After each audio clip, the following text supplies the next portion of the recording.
Fala pessoal, sejam bem-vindos aqui ao canal e a semana foi agitadíssima para os fundos imobiliários. Muita gente talvez tenha perdido dinheiro ou então viu suas cotas desvalorizando. O que aconteceu, né? A gente já teve até algumas reviravoltas, mas fica essa pergunta, né? Muita gente preocupada falando o seguinte: será que os fundos imobiliários são seguros? Então a resposta é que sim, mas obviamente tem que tomar alguns cuidados e é isso que a gente vai falar aqui nesse vídeo de hoje. Já vou logo compartilhar minha tela para a gente fazer um leve estudo do que está acontecendo agora e eu logo mostro as principais quedas da semana, porque isso não é comum. Por exemplo, o DEVA 11 caiu 18% só em uma semana. Isso não é normal nos fundos imobiliários, mas pode acontecer e a gente tem esses cuidadinhos aqui que a gente tem que tomar, tá bom?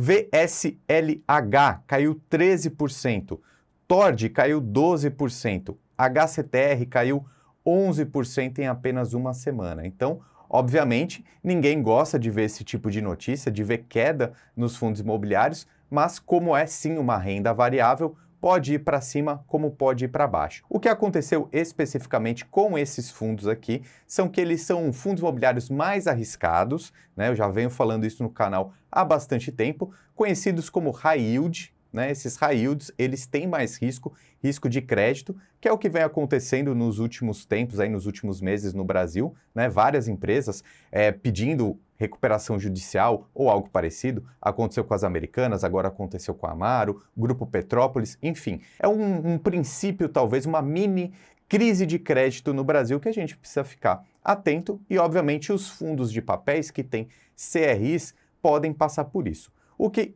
ocasionou essas quedas específicas nesses fundos mais arriscados foi que um possível calote de um grupo, de uma empresa lá do Rio Grande do Sul, o Gramado Parques, né, pediu 60 dias para não pagar esses fundos imobiliários aqui, pagar esses CRIs, e outras empresas também começaram a dar sinais aí de problema de crédito, um possível calote, e aí despencou esses fundos imobiliários aqui ao longo da semana, embora na sexta-feira a gente tenha tido uma mudança de cenário, que eu vou até colocar aí na tela, que o Gramado Parque, ó, juiz declara extinto o processo que isentava o Gramado Parques. Então, a principal bomba que ocasionou essas quedas desses fundos imobiliários mudou na sexta-feira, porque essa empresa aqui falou que vai sim pagar nos próximos 60 dias, não vai ficar isenta, não vai ter calote nesse período. E aí o que aconteceu? Sexta-feira, todos esses fundos aqui, eles dispararam lá na Bolsa de Valores, sendo que o HCTR subiu quase 10%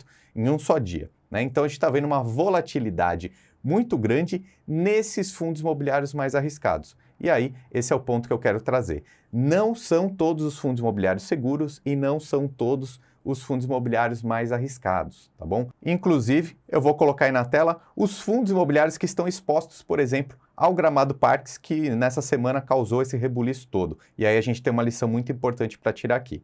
Veja, são 14 fundos imobiliários listados lá na Bolsa de Valores que tem esse Gramado Parques, essa empresa aí como uma devedora, né? A empresa que vai pagar esses recebíveis. E qual que é a grande lição aqui, ó? Já vou direto para essa última tabela aqui, que é a total, que mostra a participação dessa empresa que possivelmente está passando por problemas, né, jurídicos, problemas de geração de caixa. Qual é a participação dessa empresa no fundo imobiliário? Então, por exemplo, o HCTR tem 24,20% do seu patrimônio líquido ali, que tem esse CRI, que tem essa instituição, Gramado Parques, como pagadora, né? Então, é um sinal de alerta, porque é uma fatia muito grande. Assim como o TORD 11 tem uma fatia enorme, quase 30% do fundo, isso eu considero preocupante.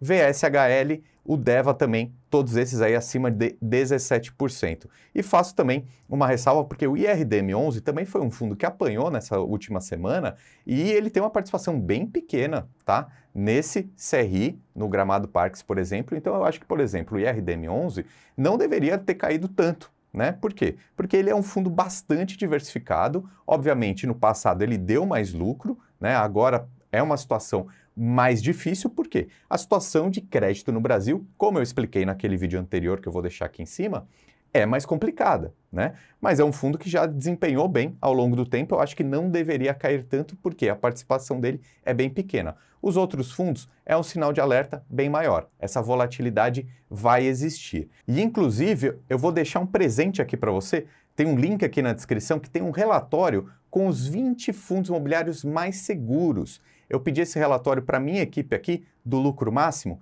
Quem já conhece esse meu trabalho, eu tenho um curso de investimentos que se chama Lucro Máximo e lá dentro eu tenho uma equipe de análise. Eu tenho um analista certificado CNPI que faz as recomendações de compra lá, exclusiva para os nossos alunos do Lucro Máximo, mas eu pedi para o Diego ele preparar esse relatório aqui, principal para todo mundo, para eu trazer aqui para você do Lucro FC, com os 20 fundos imobiliários mais seguros na nossa opinião. Veja bem, não são os 20 fundos imobiliários mais rentáveis, nem os 20 mais recomendados, mas são os 20 mais seguros, estáveis na nossa opinião, que não devem dar surpresa, tá bom? Pega esse link aí na descrição, faça o seu download gratuito, que eu tenho certeza que você vai gostar desse material também. E agora, ainda nesse assunto de fundos de papéis, de crédito, teve mais uma notícia nessa semana aqui que foi do MXRF11, que é o fundo imobiliário aqui no Brasil com maior número de cotistas. Então talvez você que esteja assistindo aqui tenha esse fundo aí na sua carteira. E o que saiu de notícia? Saiu lá um fato relevante, todos os cotistas receberam nos seus e-mails uma ata igual essa daqui, falando sobre a votação de uma nova emissão de cotas desse fundo aqui. A 8ª emissão de cotas, 500 milhões de reais, então, é o quanto o MXRF11 está querendo captar a mercado. E eu trago esse assunto aqui porque eu acho bem importante, tá bom? Emissões de novas cotas, subscrições, são coisas que nós, investidores de fundos imobiliários, estamos acostumados.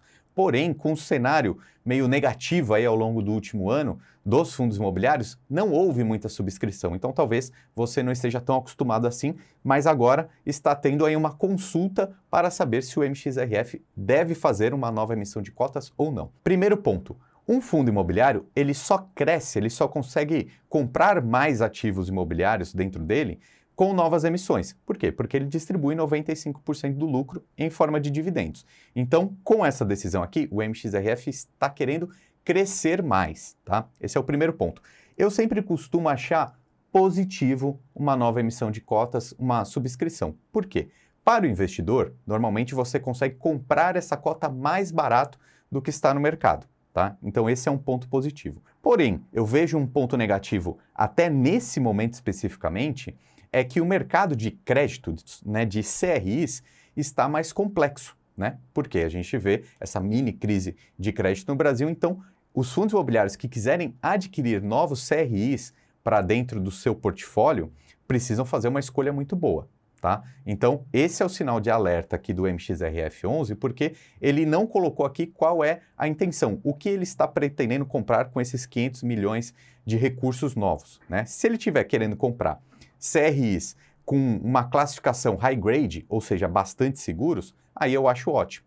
Se ele estiver querendo comprar alguma coisa um pouquinho mais arriscada, aí eu não acho uma boa ideia, né? Então a gente precisa ficar atento nesse ponto e eu vou colocar aí na tela uma curiosidade, porque pouquíssimos FIIs conseguiriam fazer uma nova emissão de cotas agora. Por quê? Por esse ponto, veja bem, eu estou aqui dentro do site do Investidor 10, onde a gente consegue ver todas as métricas desse fundo e perceba que o preço sobre valor patrimonial do MXRF11 hoje está acima, né, de 1, está 1,03, ou seja, está acima do seu valor justo. Quando está em 1, é o valor justo. Então, um fundo imobiliário, uma gestão de fundo imobiliário só consegue fazer uma nova emissão de cotas, ou seja, crescer o seu fundo, quando ele está acima do seu PVP. Né? Porque senão o investidor ele não entraria nessa subscrição, né? Porque a grande graça, motivador de você entrar numa subscrição é você conseguir comprar por um preço mais barato. Então, por exemplo, ó, a cotação na bolsa nesse momento está em R$ 10,38. Provavelmente essa subscrição aí vai ficar uns 20 centavos, talvez 10, 20 ou 30 centavos mais barato do que o preço de tela, né? O preço que está na corretora. Então é por isso que o MXRF está podendo fazer essa subscrição agora, né? Então você, cotista, vai poder opinar, né, respondendo aquele e-mail que você deve ter recebido, se você é a favor de uma nova emissão de cotas, sim ou não. Se houver mesmo esses 500 milhões de recursos novos no MXRF, vale você, cotista, ficar atento onde esse fundo vai investir esse recurso. Espero que sejam em ativos um pouco mais seguros, em CRIs ali, bons pagadores, né? Embora eu sempre tenha que fazer esse alerta aqui. Já mostrei aqui no vídeo de hoje, a diversificação é sempre o mais importante e comprar um fundo imobiliário, um ativo mais arriscado, não é um problema, desde que você saiba que está correndo um pouco mais de risco e aí você vai exigir um pouco mais de retorno também. Na minha visão, eu particularmente gosto mais dos fundos imobiliários mais seguros. E é por isso, mais uma vez, que eu vou deixar o convite aqui para você pegar esse link na descrição com esse relatório que eu e a minha equipe aqui do Lucro Máximo preparamos. Fique atento que em breve a gente vai abrir novas vagas para esse meu curso, esse meu treinamento com acompanhamento também por 12 meses dessa carteira recomendada. Você, meu convidado, minha convidada, fique aí atento aos próximos dias que logo teremos vagas. No começo de abril tem vaga nova aqui para o Lucro Máximo e eu já estou te esperando. Meu nome é Ricardo Natali e seja muito bem-vindo aqui ao nosso time, o time dos investidores do canal Lucro FC. Um abraço e até mais.